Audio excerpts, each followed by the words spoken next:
may stand. Sworn in.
Please be seated.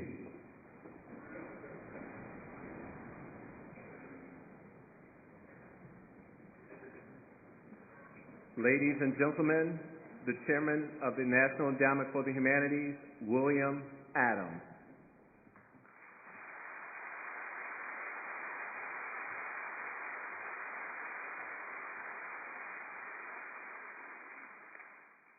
Good evening.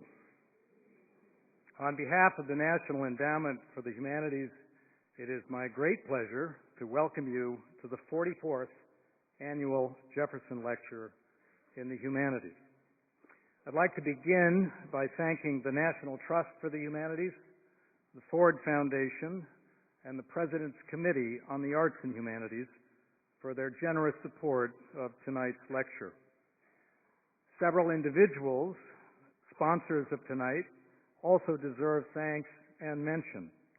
Vicki and Roger Sant, Albert H. Small, James Davison Hunter, and Paul L. Peck. Finally, I'd like to express appreciation to the staff of the John F. Kennedy Center for the Performing Arts and the staff of the National Endowment for the Humanities for their good work in planning and staging this important event.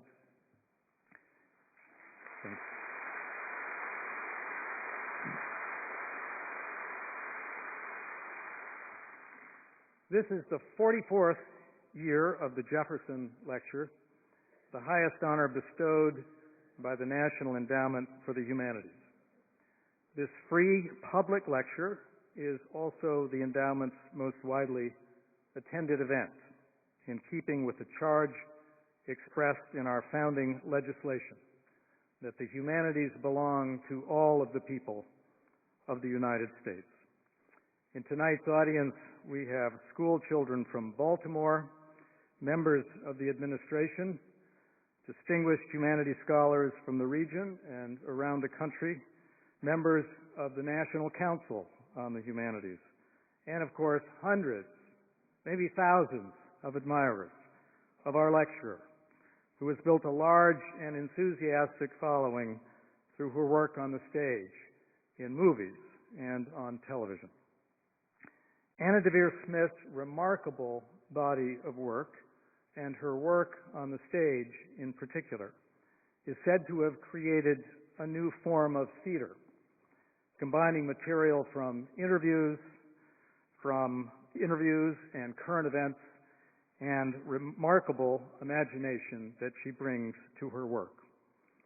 Born in Baltimore, she was inspired by the words of her grandfather, who told her, "If you say a word often enough, it becomes you." The driving ambition of Anna Deavere Smith's work is not only to become words, but to become the people or more precisely, the characters who speak them. She has spent much of her career gathering and representing the words of hundreds of Americans she has encountered from many parts of the country and from all walks of life. She has customarily connected these words to important events and to pressing social issues. In her Pulitzer Prize-nominated one-woman play, Fires in the Mirror, Crown Heights, Brooklyn, and Other Identities, she explored the personas of 29 individuals in an effort to understand the searing incident that sharply divided the Orthodox Jewish and black communities in Brooklyn in 1991. While working on a play about the 1992 Los Angeles riots, she interviewed more than 200 people. In Let Me Down Easy, she tackled the subjects of health and health care by portraying the voices and interests of doctors and patients.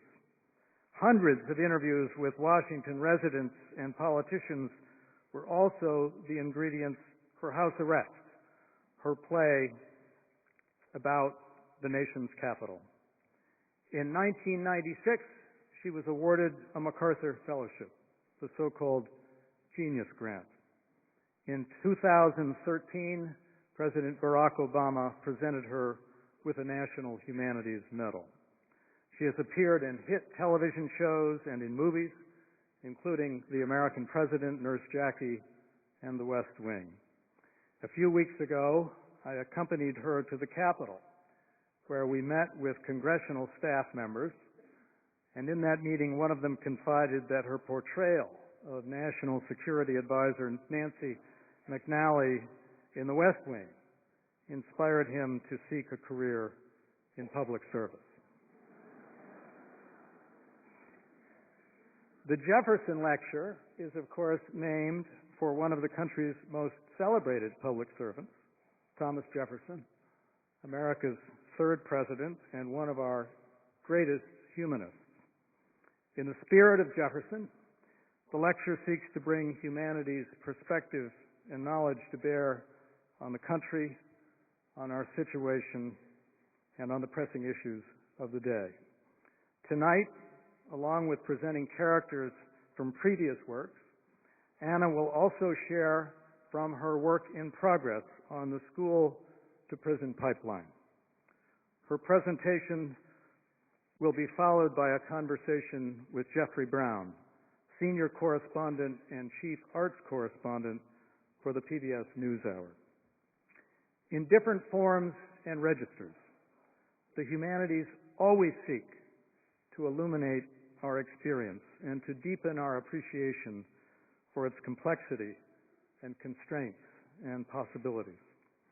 In this sense, Anna Deavere Smith's work fits with the best and deepest impulses of the humanities tradition, seeking as it does to help us know better ourselves and one another. The title of Anna's presentation tonight is On the Road, A Search for American Character. Ladies and gentlemen, please join me in welcoming the 2015 Jefferson Lecturer, Mr. Studs Terkel.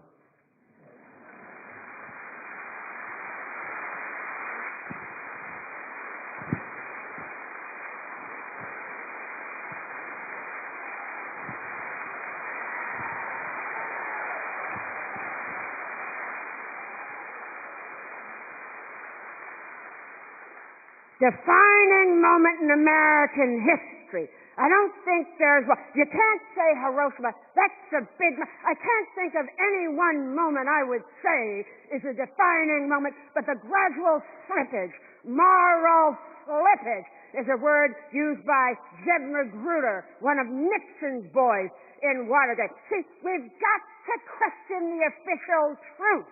You know, the thing that was so great about Mark Twain, well, you know, we honor Mark Twain, but we don't read him. Well, we read Huck Finn, of course. Huck, of course, was tremendous. See, you've got to question the official truth. Remember what Huck did. Remember that great scene out on the raft. Remember, so Huck was on the raft with a property. You see, you've got to question the official truth. And a black man was a property, was a thing. And Huck is on the raft with Jim, see, a property, a slave, see. And he hears, and Huck, he's an illiterate kid. He's had no schooling, but there's something in him. And he hears that Huck is going to go and steal his wife and kids from the woman who owns them. And Huck says, that woman never did me any harm. What's a terrible thing. He's going to steal. He's going to steal. Just then, two slavers come up, looking for slaves, chasing Jim.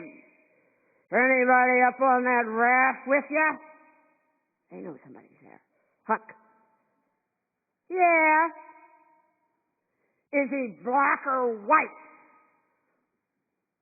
White. And they go off. And Huck says, oh my God, I lied. I did a terrible thing. Why do I feel so good? But you see, that stuff that Huck was made of, that's all been buried. But and we also have the technology.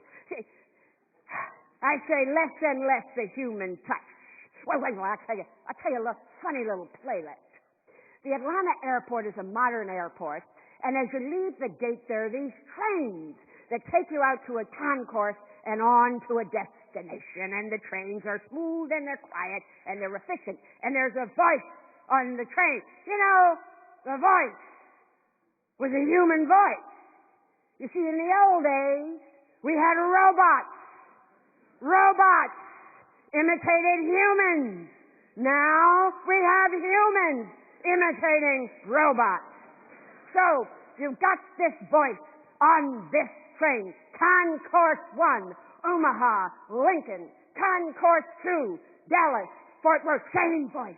Just as the train is about to go, a young couple rush in, and they're just about to close the pneumatic doors, and that voice, without losing a beat, says, because of late entry, we're delayed 30 seconds.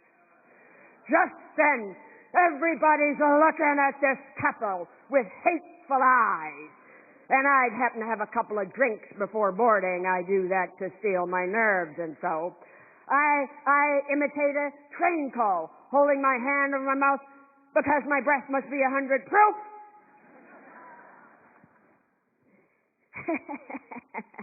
So here I am with a couple, the three of us at the foot of Calvary, about to be up, Just then, I see a baby, a little baby in the lap of a mother. I know it's Hispanic because she's speaking Spanish to her companion. So I'm going to talk to the baby. So I say to the baby, sir or madam, what is your considered opinion of the human species? And the baby looks at you, the way babies look at you clearly, and starts laughing, starts busting out with this crazy little laugh. And I said, thank God for a human reaction we haven't lost yet. And I said, George Orwell, your time has come. See, you're laughing, but not on this train. Silence. But the human touch, that's disappearing, you see. So you ask about a defining moment in American history. Ain't no defining moment for me. It's an accretion of moments that add up to where we are now, where trivia becomes news. And more, less and less awareness of the pain of the other. So this is an interesting dilemma with which we're faced. Oh, I don't know if you can use this or not, but I was quoting Wright Morris, a writer from Nebraska, who says, we're more and more into communications and less into communication. Okay, kids, I gotta scram. Gotta go see my cardiologist.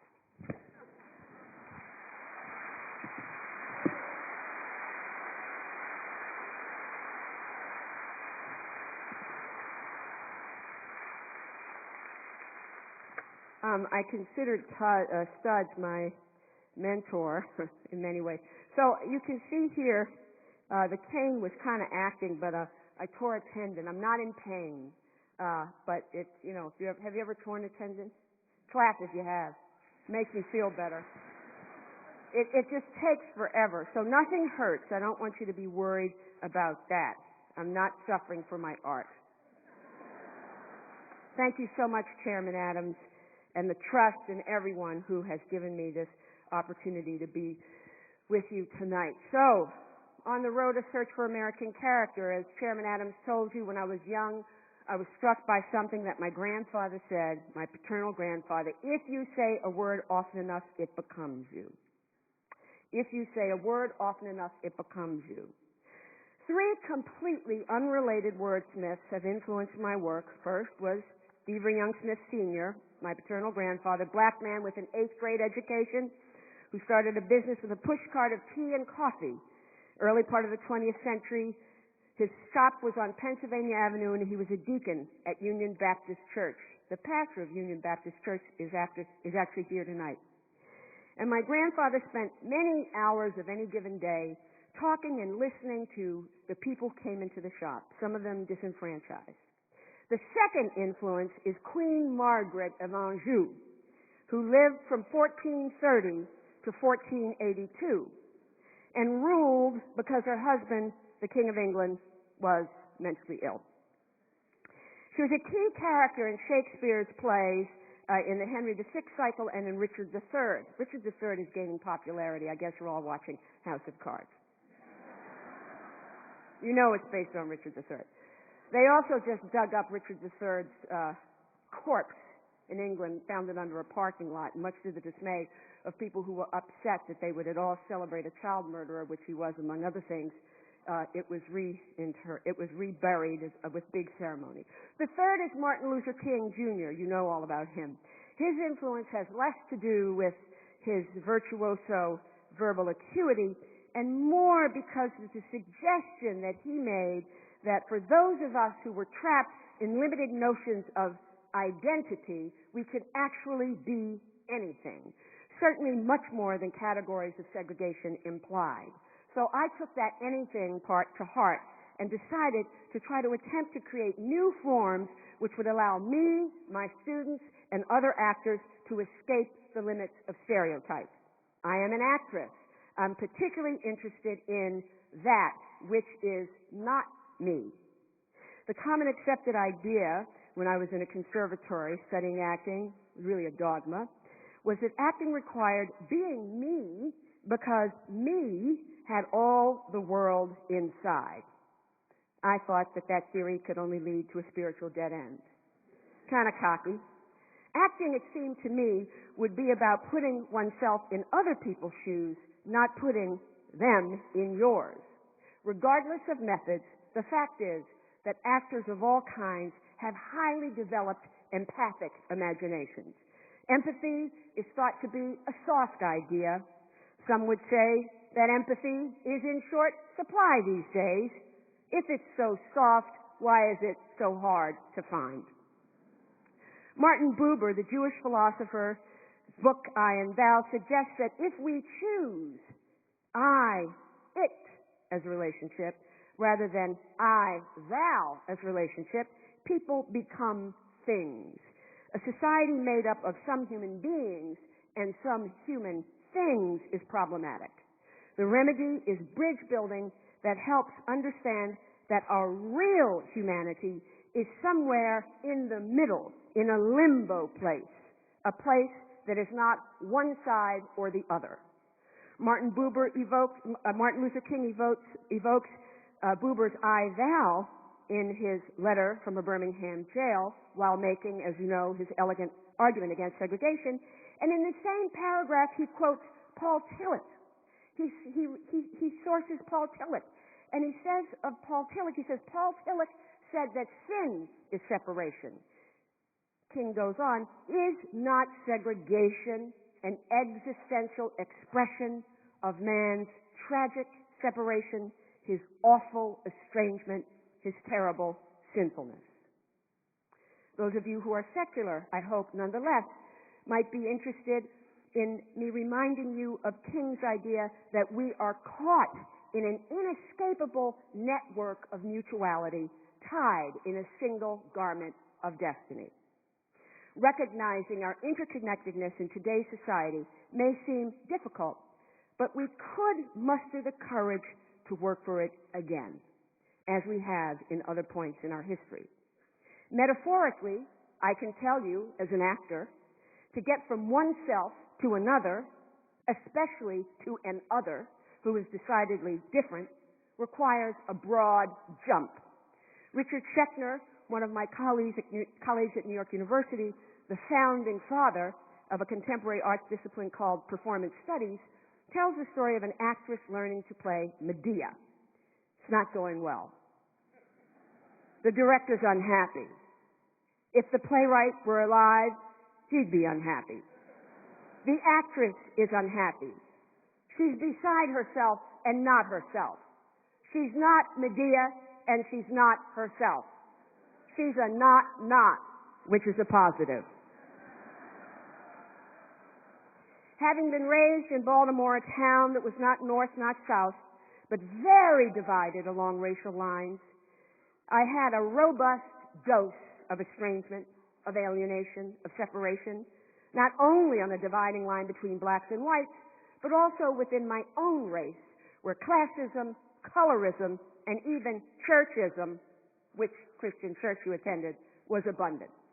My antidote has been to travel distances within and outside of this country and to deliberately capture different, if not opposing points of view, usually about contemporary issues. If you say a word often enough, it becomes you. The simple phrase became the foundation of the On the Road to Search for American Character project, now over 30 years old, through which I've sought to become America by absorbing the words of the people. I would travel America with a tape recorder and go back to the studio with hundreds of recordings with the aspiration to learn America word by word, utterance by utterance, gesture by gesture. On the Road, a search for American character. What's character? My friend from college, Jane Robinson, who is here with us tonight, gave me a simple plank of wood when we graduated. It looked like a horizontal part of a step. On it was carved an intriguing quote. The quote was, "Fame is a vapor, riches take wings, only one thing endures, character." Author anonymous. I had no additional definition of character. Endurance sound like a pretty good ingredient. But now, when I say character, I mean two things. One, German dramatist Bertolt Brecht proposes the idea of Gestus, or persona, that which you appear to be. In other words, how a person performs themselves, how we sit, how we sip a cup of coffee, how we pronounce words. This is an aggregate, of course, of parts of the things that we've mimicked. So when I study the videos of folks I've interviewed to learn their Gestus, I can perceive many things about them, things that have influenced them. For example, we were studying the supermodel, the first supermodel ever, Lauren Hutton, to portray her in my play, Let Me Down Easy. And we would look at her frame by frame. We'd stop the frames. Every single frame was fascinating. And I doubt that she was posing for pictures when I interviewed her one Saturday afternoon on the floor of her loft in NoHo. But years of modeling, some extraordinary number of covers of Vogue, had made her natural movement into a series of wonderful telling pictures. Wow, wow, wow, wow, my movement coach and I would say over and over again. And her outlandish humor was captured in the movements. We'd literally be rolling on the floor. Or Judith Butler, the philosopher. Every word had a gesture that resounded with a very dense text that was second nature to her. It was choreography. There is an art in how each of you move, music in how each of you speak. The second kind of character cannot be captured on video. Chairman Adams likes this part. He hasn't heard the speech, but I know he'll like this. While accepting a toast at the opening of Richard Serra, 40 years, at the Museum of Modern Art in 2007, the sculptor Serra evoked quite a bit of laughter when he dryly remarked, "I loved the weight I had to bear." I'm told that the current MoMA building, which opened in 2004, was constructed in anticipation of the Sarah retrospective in such a way that could actually hold the weight of the multi-tonned sculptures. That quote, talk about an artist with swag and everything else.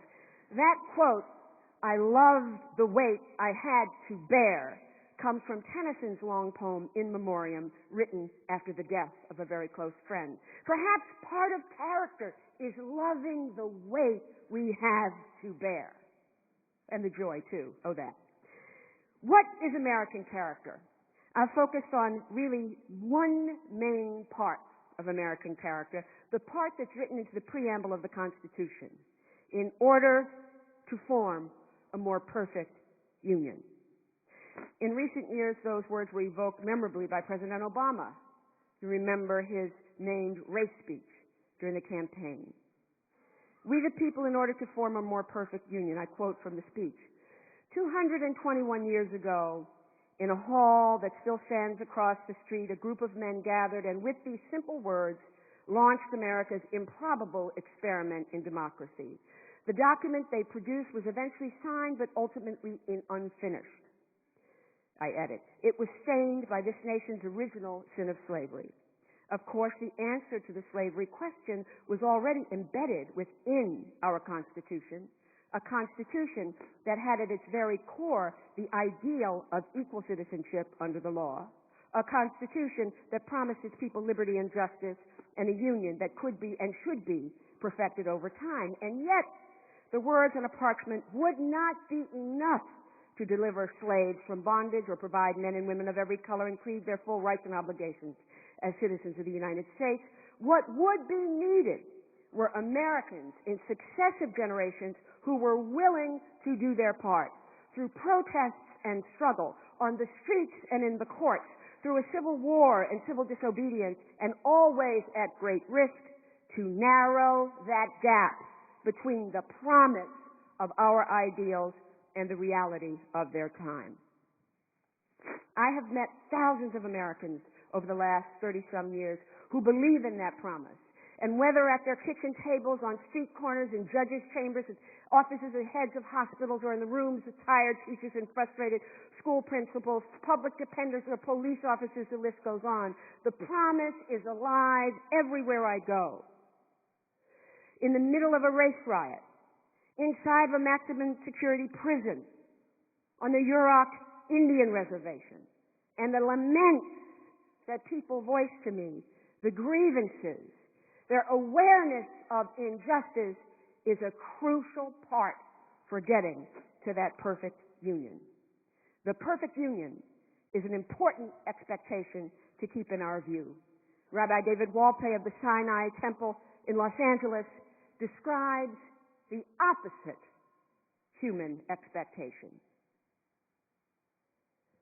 The rabbis tell this story, he said, about the person who said, "I'm only making a hole in my side of the boat." To fill the world with words. If I were to give this lecture a subtitle, I don't have a cold either. I'm telling you these things because I don't want you to be worried. A doctor told me, I used to make the joke that whenever I'm in front of important people, my nose runs. And this smart doctor at Stanford Medical School came up to me after a speech and said, "You have anticipatory rhinosinusitis."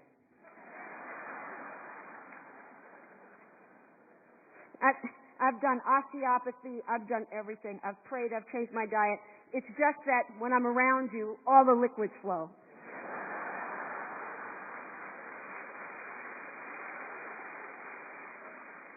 To fill the world with words or curses and laments. In Shakespeare's Henry VI, Part 3, Act 5, Scene 5, the character Queen Margaret watches as three assailants, among them Gloucester, who will become Richard III, take their turns stabbing her dear son to death.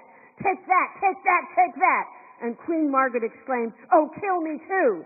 And Gloucester, who will be Richard III, "Marry I shall." He offers to kill her, but King Edward IV has a different idea. "Hold, Richard, hold, for we've done too much."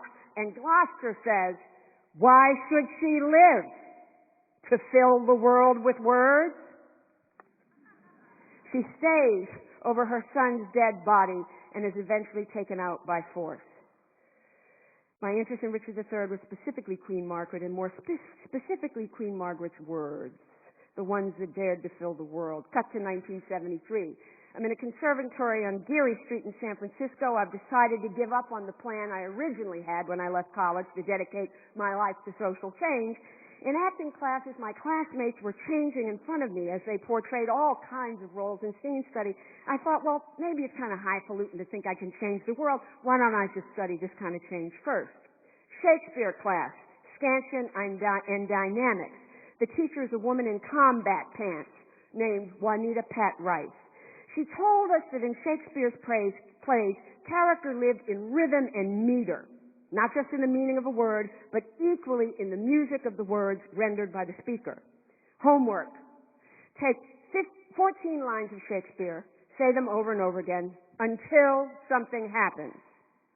I can't get away with that at NYU anymore, but I did not yet own a volume of Shakespeare's plays. I went to the Tenderloin, a neighborhood at the bottom of the hill, and still now, where the homeless, the addicted, those suffering from mental illness, you can find them on the streets and doorways and disenfranchised. And in that place, I found a dusty old bookstore and a nice, handsome, red complete version of Shakespeare. I randomly, at home, came upon 14 lines of Queen Margaret speaking to Richard's mother, the Duchess.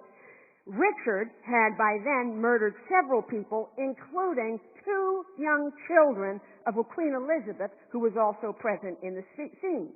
Speaking to the Duchess, Richard's mother, Margaret starts her attack. I'm only going to read 8 of the lines. You'll get the idea. From forth the kennel of thy womb hath crept a hellhound that doth hunt us all to death. That dog that had his teeth before his eyes, to worry lambs and lap their gentle blood, that excellent grand tyrant of the earth, that reigns in galled eyes of weeping souls, that foul defacer of God's handiwork, thy womb let loose to chase us to our graves. Dutiful student me, I said it over and over again. Many hours, maybe 4, waiting for something to happen. Around the 4th hour, I actually saw Queen Margaret. I can assure you I was not aided by chemical substances, even though it was the 70s. How did that happen? How could words be that powerful? How could they be that dynamic? And the Margaret I saw, by the way, was not the Margaret who would have been in Richard III, who looked, as Richard called her, I guess, like a withered hag. She looked kind of like a CEO-type woman would like right now. Just this kind of gravitas and just enough jewels staring right at me. I figured that my imagination was in regression, my not having spoken Shakespeare before that time, that Margaret had made me speechless, and that she was a lot like the tooth fairy I'd seen coming up the backyard when I was a child with a lost tooth under my pillow. Nonetheless, seriously speaking, it was an experience that never left me, never left my mind. Recently, I called Professor Marjorie Garber, renowned Harvard Shakespeare scholar, to see if she might render some enlightenment, because I've never been able to figure this out. Maybe she could tell me how I conjured that image. She couldn't. But she did offer something incredibly invaluable. While talking about Margaret and Richard III, she said that Margaret was a used up, condemned to words person. A used up, condemned to words person. Being condemned to words, as far as I'm concerned, doesn't necessarily mean that the words are without power. Early in Richard III, Margaret also delivers curses, ones which actually become a prophecy. They come true in the play. Speech was in fact an action, and words just fly across the pages of Richard III. Richard III calls Margaret a withered hag. Margaret calls Richard, among other things, a dog, an elvish marked, abortive, rooting hog, the slave of nature and the son of hell. the slander of his mother's heavy womb, the loathed issue of his father's loins, and my very favorite, because he was a hunchback, a poisonous bunchback toad. Wiley Malley and Martin Tudor Clayton in This England That Shakespeare used the term rhetorical guerrilla warfare when describing the role that some strong women in Shakespeare's plays who had no explicit political power but who used word warfare to, and I quote, counter distortions, evasions, and omissions proffered by the political establishment in lieu of truth. Words have a place. Among those who have the wind knocked out of them, words have a place to turn the world right side up. As Margaret comes to the end of her lament, the attack of Richard's mother, and she's about to leave, Queen Elizabeth, who's been a part of the group lament, stops Margaret and says, "Oh, thou, well skilled in verses, stay a while, and teach me how to curse mine enemies. My words are dull. Oh, quicken them with thine." And Margaret says, "Thy woes will make them sharp and pierce like mine." And off she goes. I am so interested in the condemned to words people. I've met so many of them because as a dramatist I'm interested in catastrophe. Many people who have had their lives turned upside down and are using words to try to turn it right side up. So I want to give you an example of a person I interviewed who, as far as I am concerned, is a classical performer. One side of my project was the Los Angeles riots in 1992. Most of you in the room remembered it, but I think that from my school, Western High School, I think some of the young women are here. They probably weren't even born at the time. Rodney King, a Los Angeles motorist, was beaten by 4 police officers early in the new technological era, before cell phone cameras. A citizen across the street captured this on video. It went viral, as we would say, worldwide. Everybody thought that the 4 cops would go to jail. They did not. There was a not guilty verdict, and the streets just rocked and burned. No justice, no peace. A year later, President George Bush Sr. ordered a federal trial. I visited that trial. Many were afraid that, again, the wrong verdict would elicit another riot. I was there. You couldn't breathe. And it came back 2 guilty, 2 not guilty. Actually, it was one of our first celebrity trials. People seemed pleased with the verdict. They were dancing in the streets. But not everybody thought like that. And among the people who had nothing to celebrate were this wonderful woman, Mrs. Young Sun Han, who was a liquor store owner who lived in the Korean American neighborhood in Los Angeles. And this is what she has to say in her lament about the celebration in the streets. And this is called Swallowing the Bitterness. When I was in Korea, I saw many luxurious Hollywood lifestyle movie. I never saw any poor man, any black, maybe one housemaid. I used to believe America was the best. I still do. I don't deny that because I am a victim.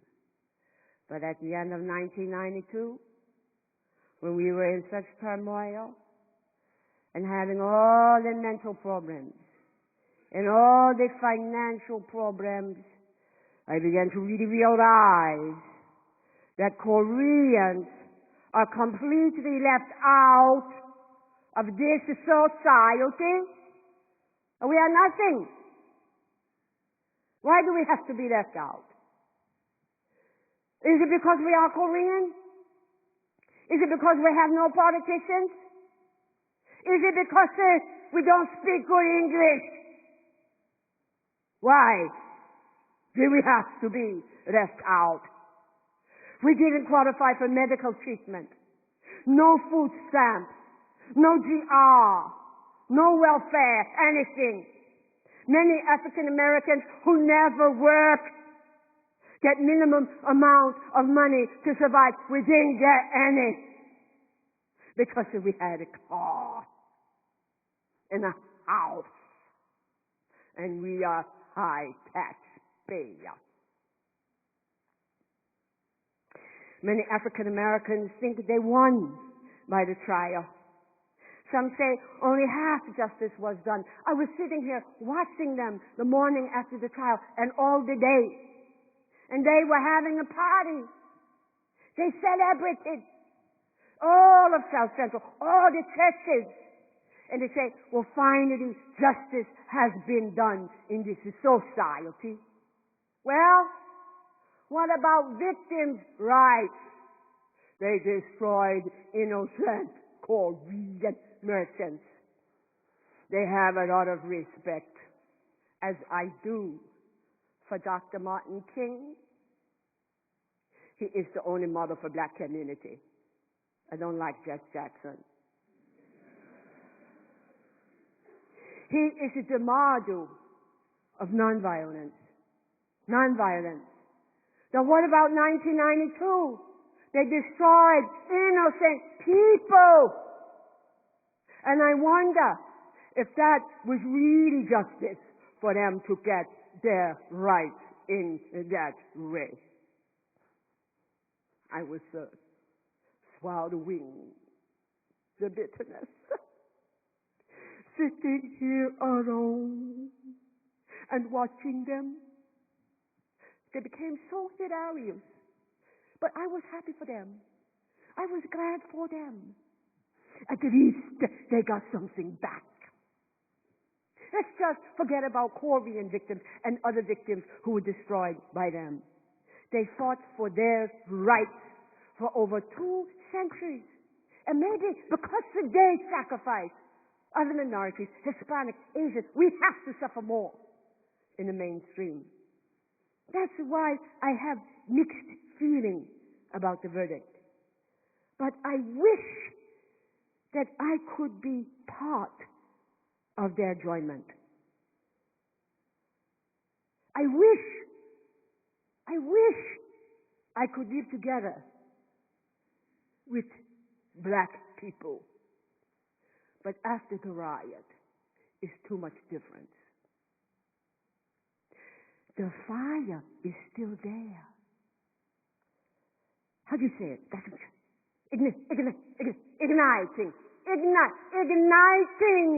Igniting fire is still there. It can burst out anytime. Mrs. Young Sun Han.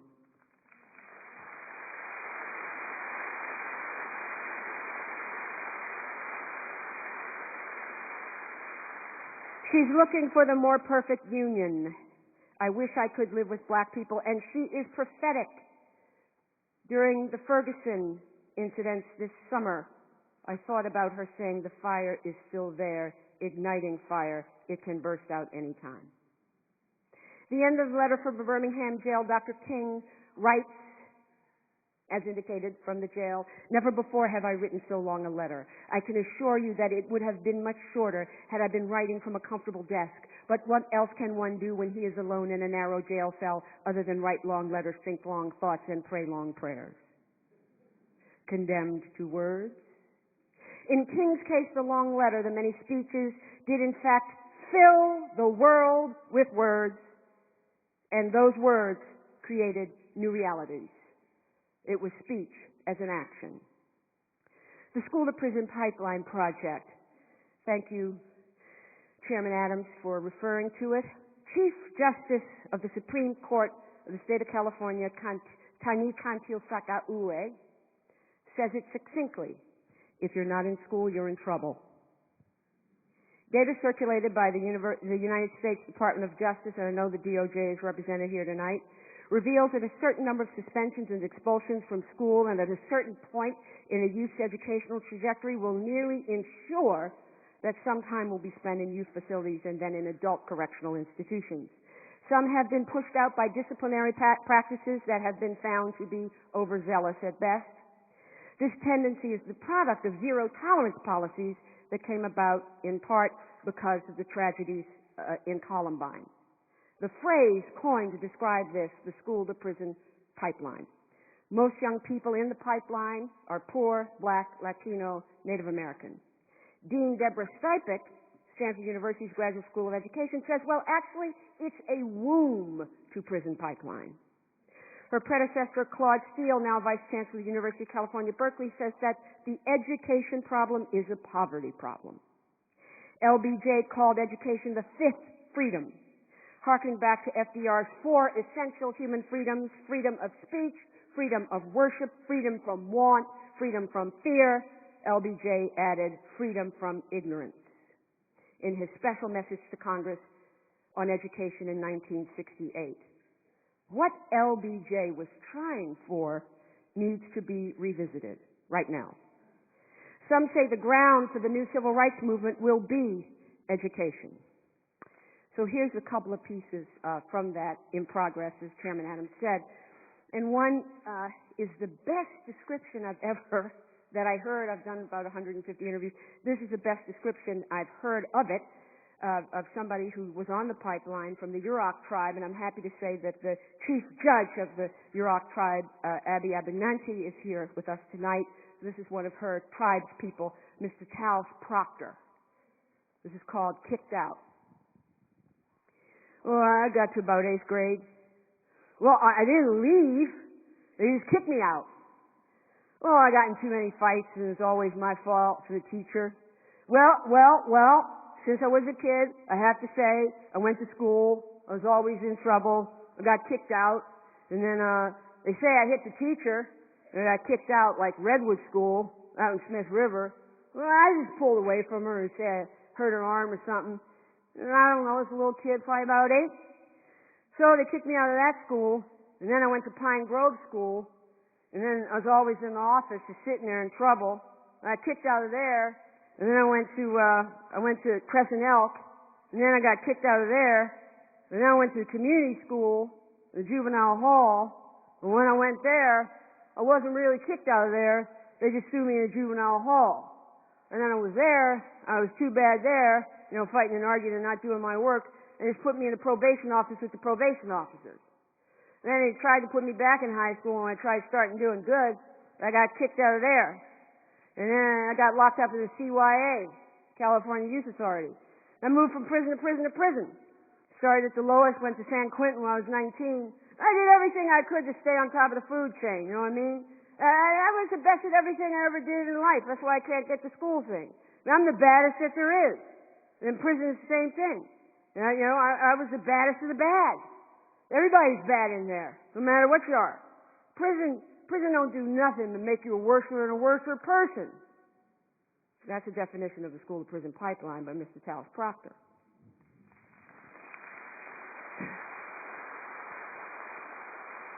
This is Councilman Michael Tubbs.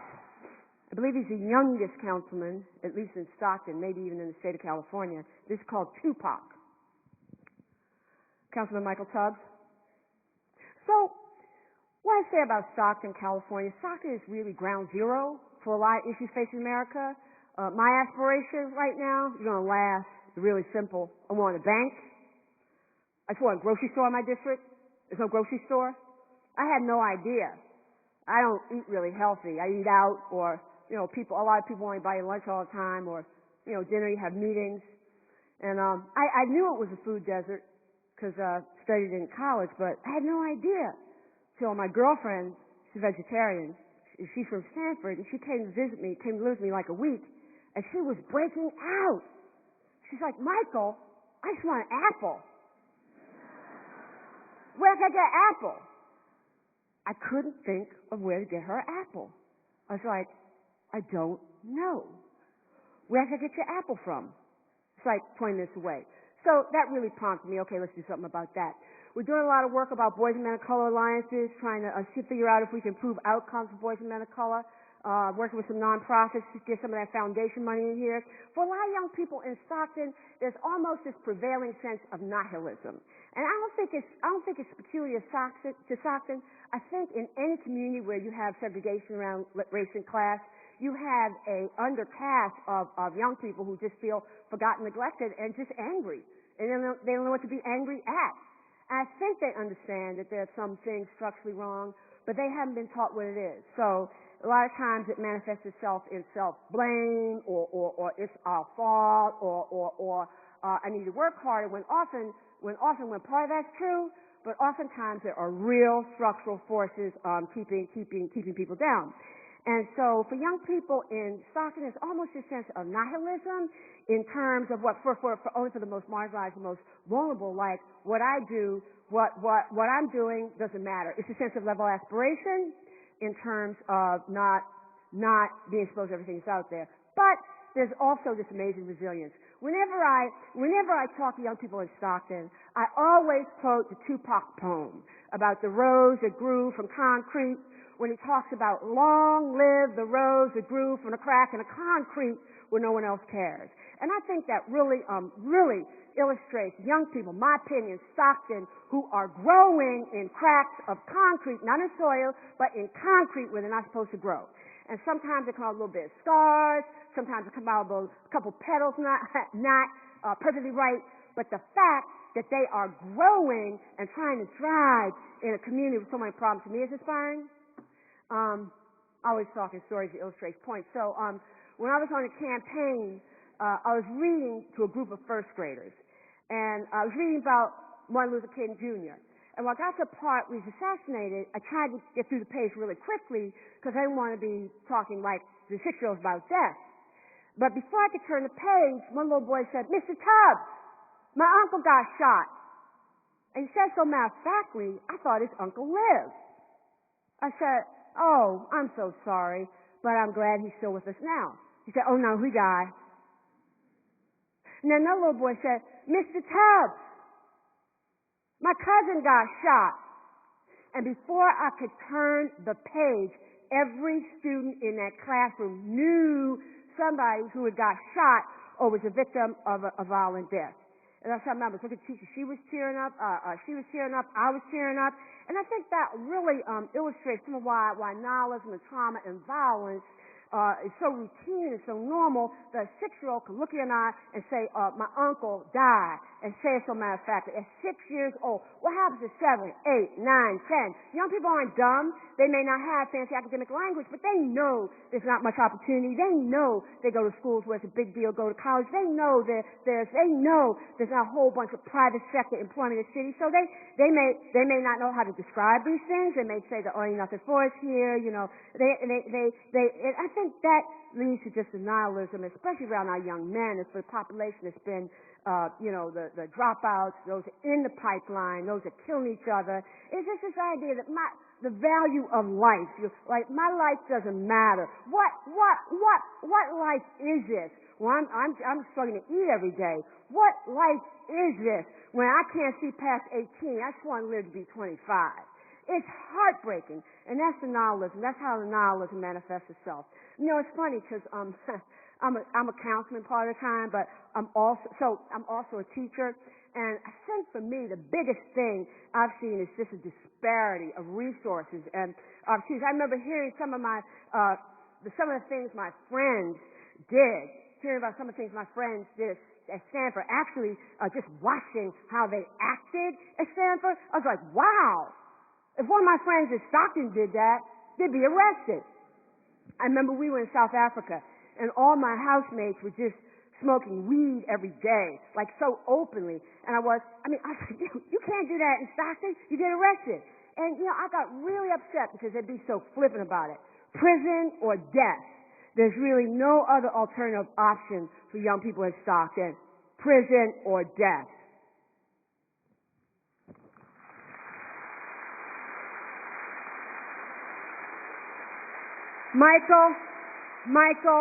Michael came from Stockton to be with us here today. And Michael, I want to tell you that the notion of the broken heart, Rabbi David Walpe, who I talked about earlier, says this: the only whole heart is a broken one. The only whole heart is a broken one, Michael. It's the kind of crack that lets light in. Thank you for everything you are doing in Stockton, California.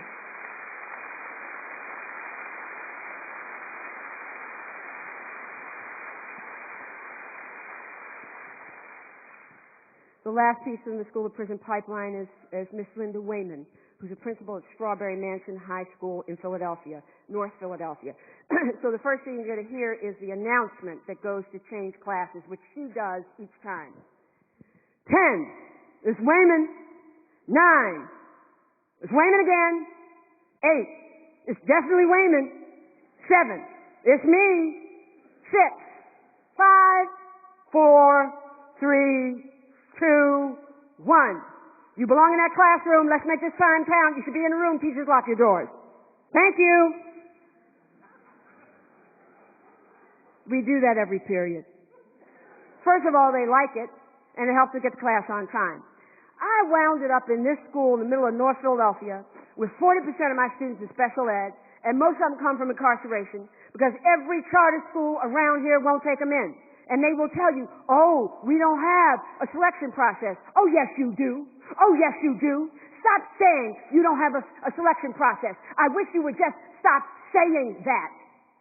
Anyway, if you go into the prisons, I believe now we have numbers, I believe 85% are special ed students. They never learn to read. The reason they're in jail, they got to eat too. They got to feed their families too. Because what happens? They turn to crime. Because there's nowhere else to turn. Now I'm talking about Penn State penitentiaries. Most of these students had special needs. What else are they going to do? Nobody's going to give them a job. Who's going to give them a job? They can't read. They can't follow directions. So all they're going to do is turn to a life of crime and take from us. In the moment you take them out of this community, they're totally different people. They don't look up. They can't shake your hand. Try to take them out in the world, see what happens. Fast forward to taking some of these students to different college trips or when we go to New York. First of all, I got to throw them on the bus to make them go. I'm not charging them a dime. I have to drag them on the bus or the bus will be empty. Oh, no, I don't want to go. No. I don't want to go. No, you are getting on the bus. No. Because they're big and bad. And they act like they want in this community, but they're not living in the world. That's why they end up in prison, because the prison is part of their world. So many people in that community are in prison. So many parents are in prison. You know, they okay. You say, wake up 6 o'clock, go to bed at 5. Just keep them in jail. I'll eat. I can play basketball as long as I'm behind these walls. When we mention prison, of course, you and I mention this place from hell. I say to them, I don't want you going to prison, baby. Sometimes they look at me like, Miss Wayman, it's all right. I'll be all right. It's okay.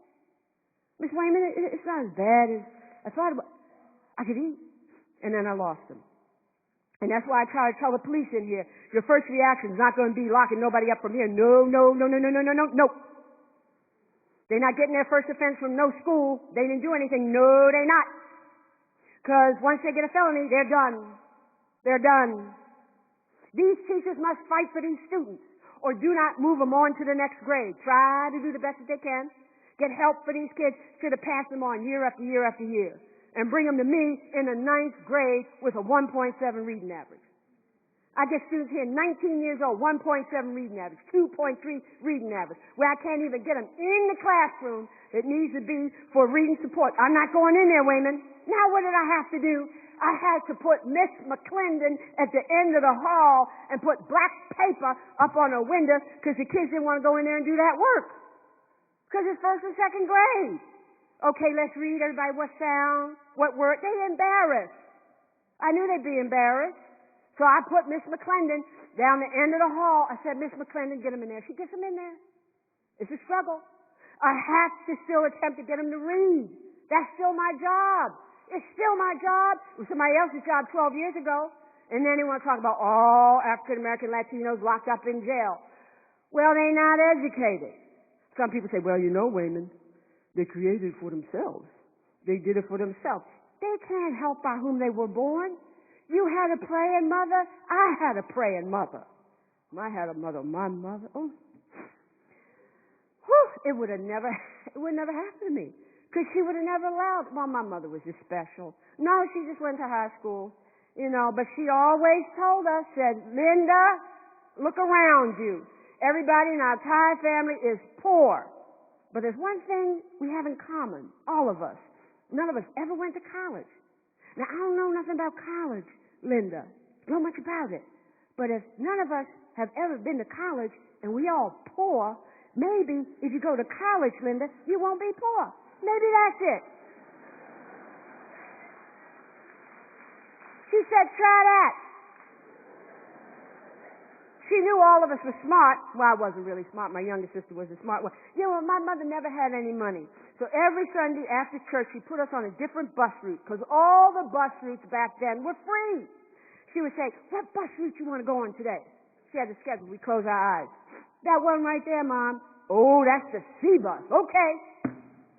Let's get on the C bus. Now, that down in Philadelphia, those buses would take you all out into the suburbs. And so my mother would always say, "Ooh, Linda, look at that house." You think you like that house one day? You think you like that? Look at that car. I think you like that car, Linda. She did it every Sunday. Just gave him something to see. And she didn't know. That's what was so strange. She didn't know something for us to do. Because we didn't have any money. Something fun and exposure. And I will never forget the day. I graduated from college. And you know, I was the first one to go. Everybody hold your applause. Hold your applause. Hold your applause. And I think there was just 5 African American students graduating. And I just remember my mother standing up in the middle of the auditorium, "Thank you, Jesus! Just thank you! Thank you! Thank you! Just thank you! Thank you, Jesus!" She was screaming so bad, everybody said, "Let her scream."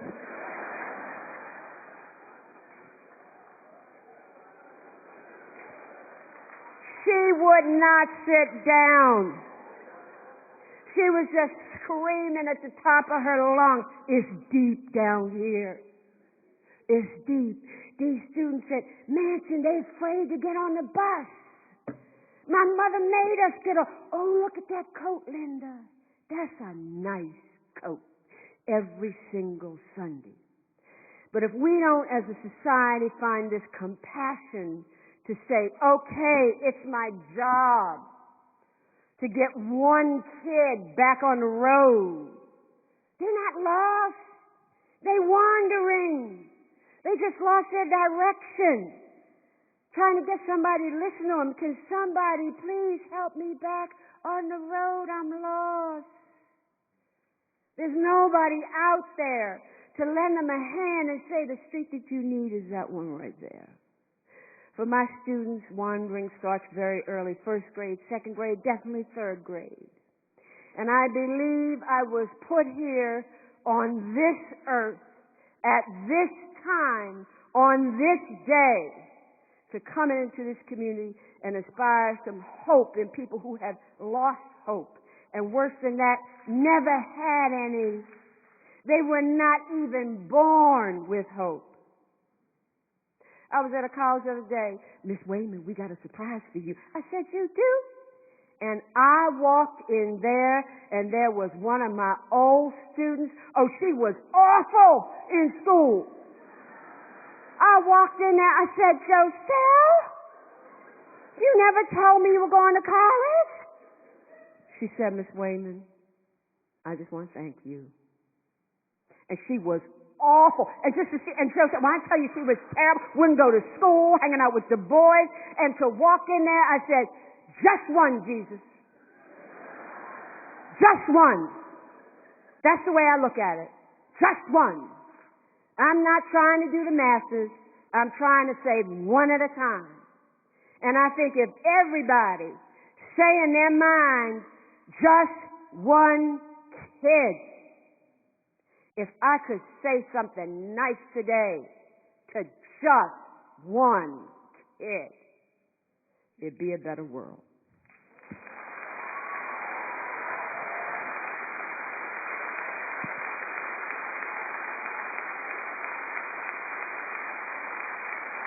Okay. You know, I'm going to wrap it up. But I can't possibly end without including a Washingtonian in this. And this is from my piece on grace. You know the song I would ask you to sing, but we're running out of time. Amazing grace, how sweet the sound that saved a wretch like me. I once was lost, but now I'm found, but not blind, but now I see. And this is Congressman John Lewis. Put your hands together right now.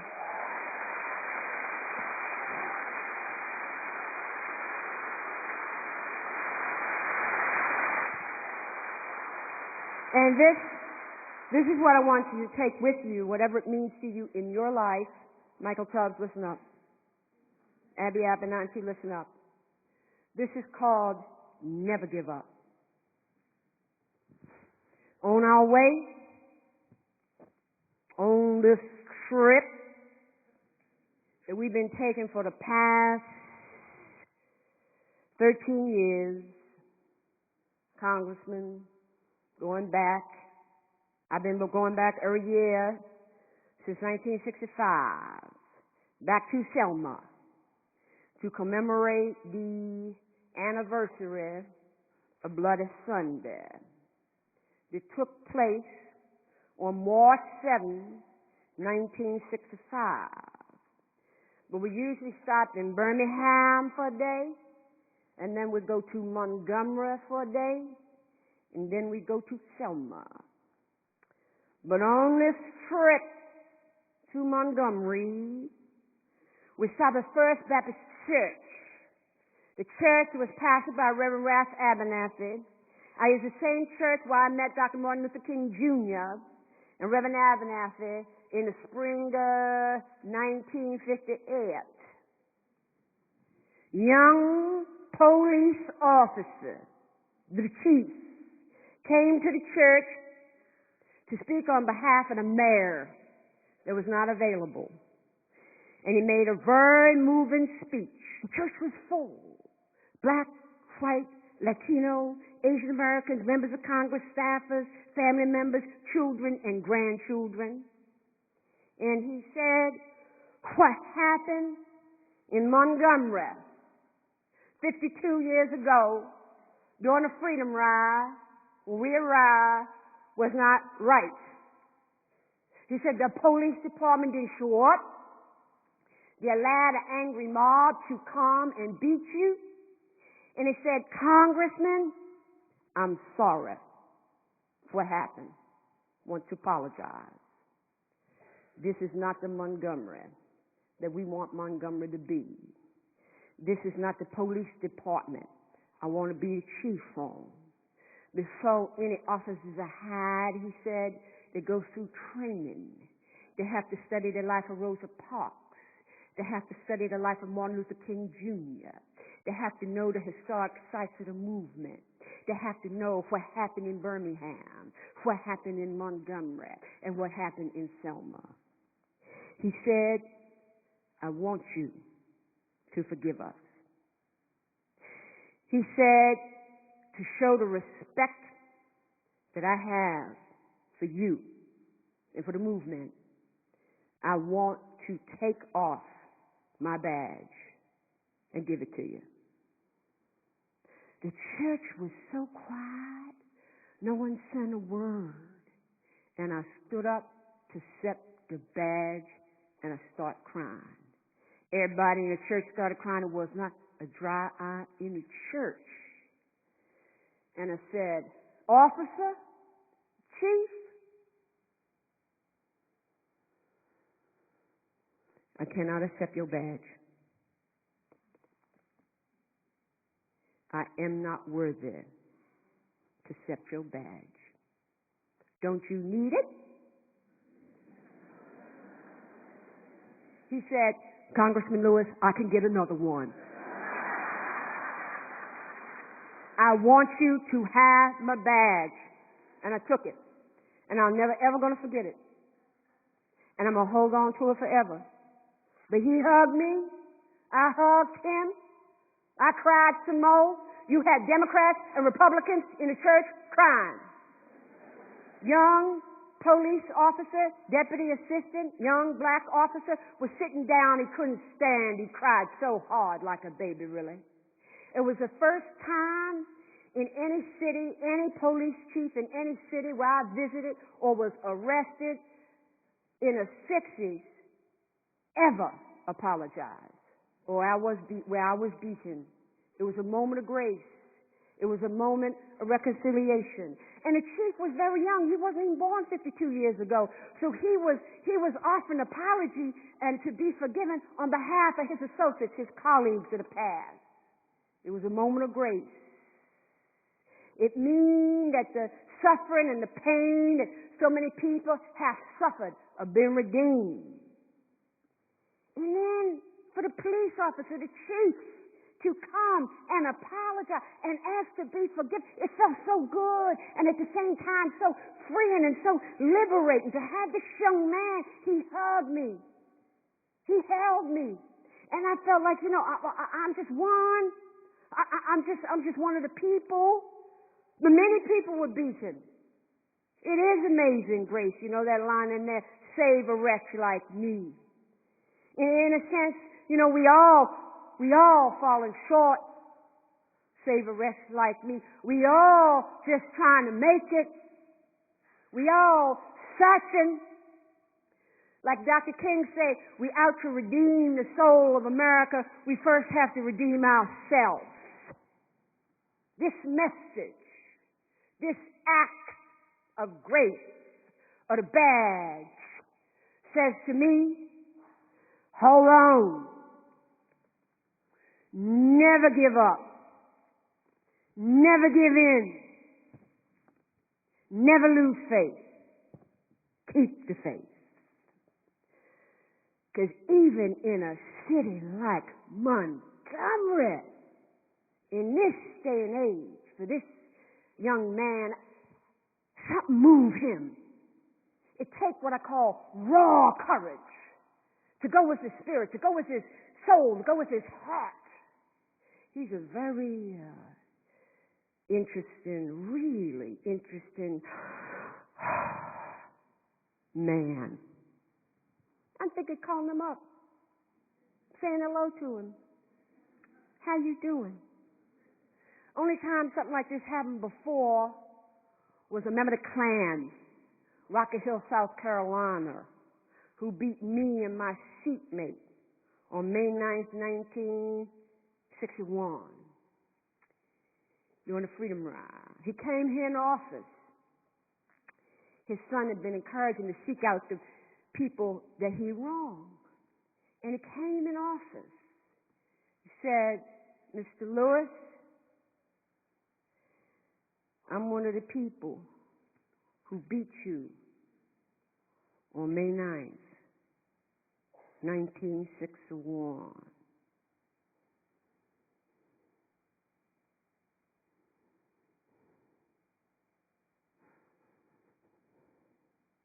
Will you forgive me?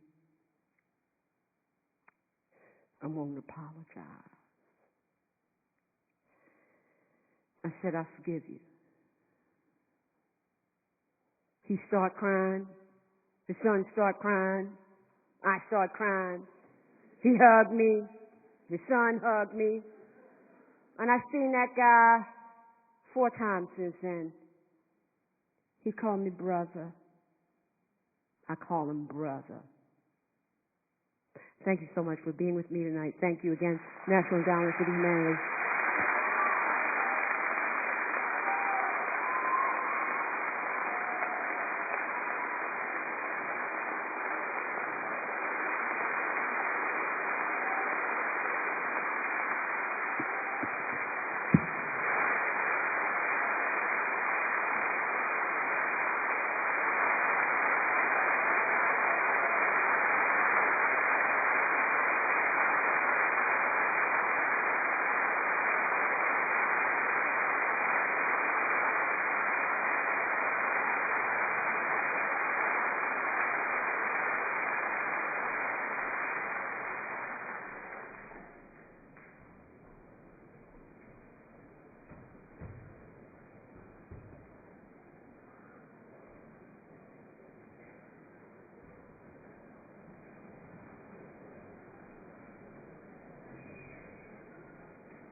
Ladies and gentlemen, please join me in welcoming Jeffrey Brown, Senior Correspondent and Chief Arts Correspondent for the PBS NewsHour, in conversation with Anna Deavere Smith.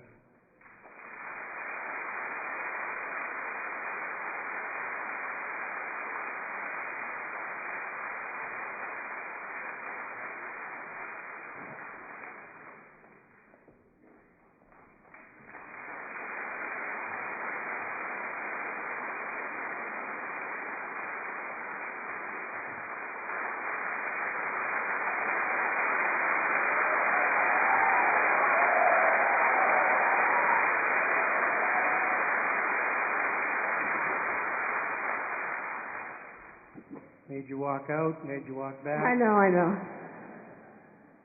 Well, thank you so much. You know, I was sitting out in the audience watching your amazing presentation. I thought, this is going to be really interesting. I'm going to ask Anna Deavere Smith questions, and who knows who's going to answer. We should try that.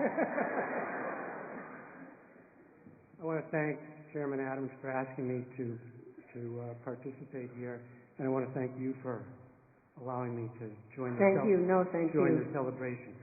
I was thinking about the young people who are here, and so I want to ask you first. You talked about your influences. You talked about in the beginning was the Word, right? But when did you know? When did you know that words were the way into understanding character? Well, not until I was in acting school, I suppose. But, you know, I came from a very verbal community. My Aunt Lorraine is here tonight, and she talked to me, told me stories. My Aunt Esther, my grandmother, everybody. So I grew up in a very verbal environment, but I didn't really think about applying it until I was, you know, really in the midst of the classical training is when I thought about putting it together. Classical training meaning with Shakespeare. Shakespeare, Molière, yeah. How do you know when you have the right words? Because you talk to a lot of people, right? For everything you put together, you gather in words. When do you know you have the right words? Well, sometimes when I'm interviewing people, I mean, you know, when Michael Tubbs started talking about Tupac Shakur, I said, oh, my, that's it. The rose that grew from the crack in the concrete. Although, Michael, you know, that's the Spanish Harlem song that a white man wrote. No, but so something like that, you know, yeah. in Spanish Harlem. I knew about the bus when Linda Wayman talked. So sometimes it's while I'm in the interview. But words, we all know that words are also used to deceive, right? Are you listening for that? Not in the way you are.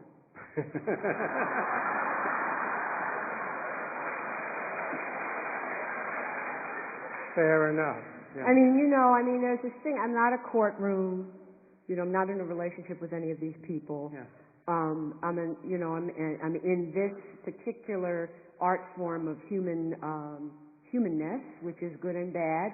You know, the line between good and evil, as the rabbi would say, lives inside of all of us. So I'm not looking for that exactly, you know, the same thing that the media has to look for. Interestingly, when I was here in Washington, I talked to so many people, and not a lot of people, they really, you know, were very covered in their words. Mm-hmm. And Roger Kennedy, who was the late Roger Kennedy. Did you say covered in their words? Covered, yeah. Yeah, so which means what? Well, the late Roger Kennedy, Jefferson scholar, said that Jefferson could never be found in verbal undress. And that's what Washington... So literally covered. Covered. I feel that the language of Washington, more than most places, is very considered, you know, and I think then for somebody in your profession, you do have to be sort of dig, is this the truth? Right, but what happened when you came to people like that? When you were listening to them, covered in words? I was in awe of the cover. Yeah? Did it change what you were looking for when you knew you had the right words? Well, you know, let's put it this way. When I left Washington, the next stop was Yale Medical School, where I was asked to interview doctors and patients in order to perform at medical ground rounds. And I was so happy to turn on the tape recorder and just go, what happened? And people were just like expressive in a very uncovered way, you know, because they were suffering and they wanted to say what was going on with them. It was very, very different. I think they were vulnerable. And I think, you tell me, you know, I think Washington is probably a place where it's harder to be vulnerable. I mean, inside the Beltway. Yeah.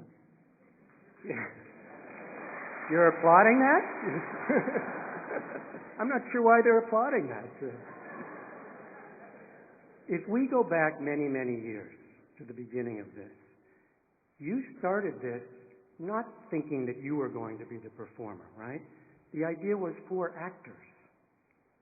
Take us back there. What were you thinking So at the the beginning? first one of these I made, I had talked to a linguist who told me that there's 3 questions I could use that would guarantee that people would speak to me in a very original way. And those questions were, do you know the circumstances of your birth? Have you ever come close to death? And have you ever been accused of something that you didn't do? So I literally walk up to people on the streets of New York and say, I know an actor who looks like you. You give me an hour of your time. I'd like you to see yourself perform. So talk to the lifeguard at the Y. There was a time when that could get you hurt in New York, right? Well, that time was a rougher time in New York, but not really on the street, but lifeguards, hairdressers, and stuff like that. And somewhere, I wouldn't care what they talked to me about, mirrors, swim lanes, and somewhere in the interview I'd say, have you ever come close to death? And I would watch, and this very interesting stuff would happen. So I directed 20 actors in that show called On the Road, and the 20 real people came, and it was a glorious thing.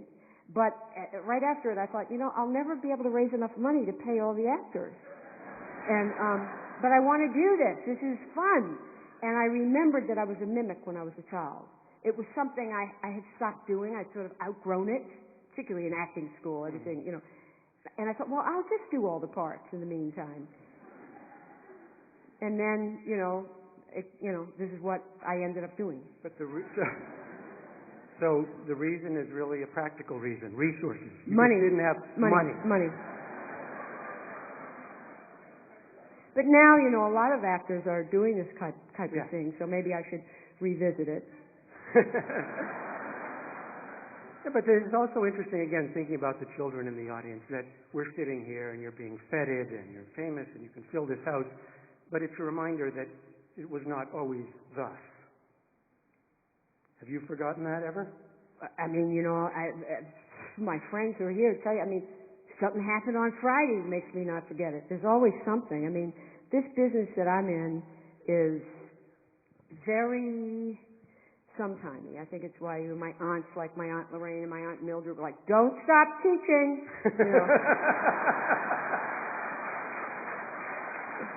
And the chairman of my department is here from NYU. She'll tell you, I'm still teaching. It's like, better not take that chance. It's so, it's a business where I am obliged to people. I'm obligated to them if they hire me, but they don't have to be obligated to me. Anytime they can say, hey, sorry, we're going another way. I'm lucky that every year with Nurse Jackie, they wouldn't tell me I had a job for sure till 30 days before we started shooting. And that was just like every August was terrible. And I just never knew. Where does that work fit into your whole, the way you think about your work? I'm talking about Nurse Jackie or West Wing, doing films, doing television. Does it feel like a continuum? Does it feel like a diversion? How do you feel about it? Well, sometimes there's this incredible synchronicity. Like when I was doing Nurse Jackie, I was finishing up my play, Let Me Down Easy, taking it to New York. I played it in New York while I was doing Nurse Jackie, just shot all my scenes on Monday, and that play was about health care. I was writing the play House Arrest, starting it when I was in American President. And now, interestingly enough, as you know, I'm working on this project, the School to Prison Pipeline, and I just shot a pilot of a show called Problem Child. Synergy. Has your process changed over time from the way you approach these types of stories? Well, I think the biggest thing is technology has changed. So, I used to have this Panasonic that I thought was pretty cool, about that big. And now, of course, we can do recordings on iPhones. And with Let Me Down Easy, it was the 18th piece, I think, that I can take a camera in because cameras have become so small. So I would say that that's different, and because of that, I can spend, not just spend time, but I can pay attention to physical work in a way that I was unable to before. So that's really wonderful. What about the process of gathering information from how long it takes when an idea starts? When does an idea start, by the way?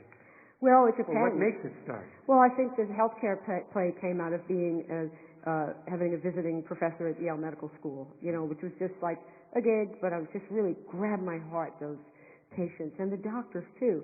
And now this was really some people came to me about the school-to-prison pipeline. I didn't really know anything about it. So there are different ways that these things come about.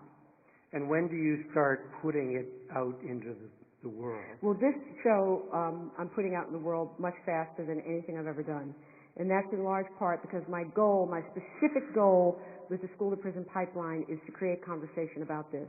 And it's a more activist goal than in anything I've ever done, is I really want audiences to think about what's happening in our country, to the people who, the kids who very likely won't be in the audience, and to know that 60 years after Brown versus Board of Ed last year, we felt that we were more segregated now than then, and that we really have to turn this around. So I'm bringing the work out before it's a work of art, when it's still on paper, which you saw me do today, to find ways to get people talking. Well, I wanted to ask you about this. Yeah. No, but I want to ask you about that and understand a little bit more. Why, in this case, why do you see this as a more activist role than in past works? Well, I mean, I think it's more that I didn't think that my, the sort of business model, not really business, the model of my work was too, again, it was too dangerous, you know. So with the Riot Place, for example, you work, you do it out of town maybe, you hope you get to come to New York, you hope if you come to New York that you get a good review or an okay review, and then you hope that you'll be in other than the arts pages in the New York Times, and that you'll be invited to talk about these things. And certainly with the race work, Lori Villarosa, who really funded the movie of Twilight, Los Angeles is Here, as is many people from PBS who made it possible that today kids can do that show. But, you know, without that, it can just all disappear. And I felt that I just didn't feel right about the effort, the time, the money, if there was a chance that nobody would get to hear about these kids and about these teachers. And I think, you know, Jeff, this is my going home project. As I said in this, you know, I'm interested in that which is not me. And I made a concerted effort in the late 70s and the early 80s to chase that America that wasn't me, rodeo cowboys, stuff like that, all of that stuff. And now, with this education project, you know, I'm going home. My mother was an educator. My Aunt Lorraine was here, was a teacher. Everybody was a teacher, and they changed people's lives. And so for me to hear about the kinds of stuff that's happening in public schools, it's really it's time to go home. And in fact, I'm going to Baltimore in May to do a whole series of interviews there. And I guess it means so much to me in my heart.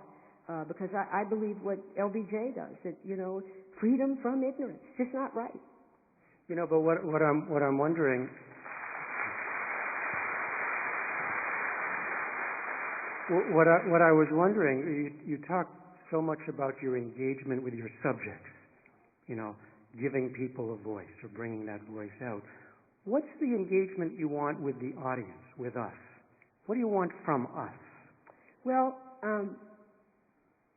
that's a part of this project. Something we're really looking at is, for example, what do we do about the fact that we wouldn't have 2,500 people in a regional theater, say, you know, maybe we'd have 500. Just logistically, is there a way that we could get people in small enough groups to be talking about things, right, and in their community? It's very local. And I think Stephen Richard is here from Center Stage, where I'm going to be working in Baltimore. We'll be really thinking about that part of the evening. It's not just applause, applause, and leave. My performance will last a shorter amount of time, probably an hour, with the idea of the second act really being the civic experiment. And I have to say, when I went to Baltimore, I was so pleased that we had lunch just to let the word out. The mayor came. The Reverend who's here tonight came. Lots of people came. And that happened in every city. I think people really want to gather about this and get their arms around it. But you're saying that's changed for you. You want more of that engagement than you did in the past. Well, I didn't look, I worked hard for a long time on these ideas. I had an institute at Harvard called the Institute on the Arts and Civic Dialogue, and I was an artist in residence at Ford Foundation for a couple of years working that out. And so I've always been very interested in not just me, but other artists and how their work can be relevant to social matters and social change. It's just that the time, I guess, is right, or something. Some things have come together for me to focus on my own work and think about this group here who are in the dark, maybe we should bring the lights up, but this group here, it shouldn't, I want to change this balance a little bit and see if the convening power of the theater can do something that maybe politics can't do. That there's a way, because we're in this place, what Shakespeare would have called the wooden O. We're here, and my purpose is not to get you to vote. I don't want you to buy anything. I just want to open your heart as much as your mind, and then to see what's going to happen. And I also want to draw attention to the wonderful people doing things. About 3 times I've called out to Michael Tubbs. Give him what he needs. Money, connections. Abby Abinanti, the chief judge of the Yurok tribe. She's doing incredible work in Klamath. Help her out. Do you think that theater, more generally, American theater, tackles contemporary life, contemporary issues, politics, social problems, justice problems enough? I think more than ever right now. You do? More than ever. Where do you see it? Well, because first of all, I've been teaching for a long time, more than 40 years, and this is when you can say, oh no, it couldn't really be. Impossible! How's that? Impossible! So, I would say in the last decade, I go to a lot of colleges, there is hardly a college campus where maybe in West Virginia, I went to a school where, they weren't into it, but most... You couldn't resist that. Most college campuses now, there are many programs, students, professors interested in art and social change. And I think one good barometer of it is it's always been an incredible taboo for anybody to say anything at the Academy Awards other than thank you to my mother, my agent, and God. And this Academy Awards ceremony, at least 5 people got up when they accepted their awards and spoke about purpose and spoke about things that they wanted to see different in the world. You were talking about this as your going home project. Are the subjects inexhaustible? Are there subjects that continue to interest you that you think you'll want to tackle over time? I just take it one step at a time. I don't know. That's the safest thing to do, just one step at a time. Well, then let me ask you finally where you are now. It's a search for American character. Where are you in the search? I think the point that I talked about tonight is realizing that so many people in this country, when they gripe, when they protest, they really believe that it's possible, this idea of the more perfect union. And I think people come here because they think it's possible, and that they believe that they should matter. So when they don't, if they're wise, they say something about it. What Obama said, it's our part to make that come real. And I really believe in America's potential in that regard.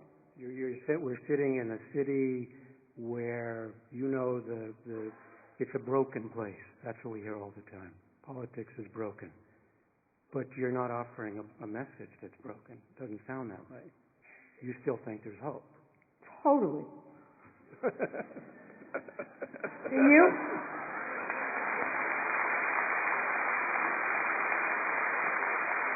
Why don't totally end on hope? Why don't we end there? Well, I just have to ask everybody to watch Nurse Jackie on April the 12th, or nobody will want to talk. Anna Deavere Smith, thank you so much. Congratulations.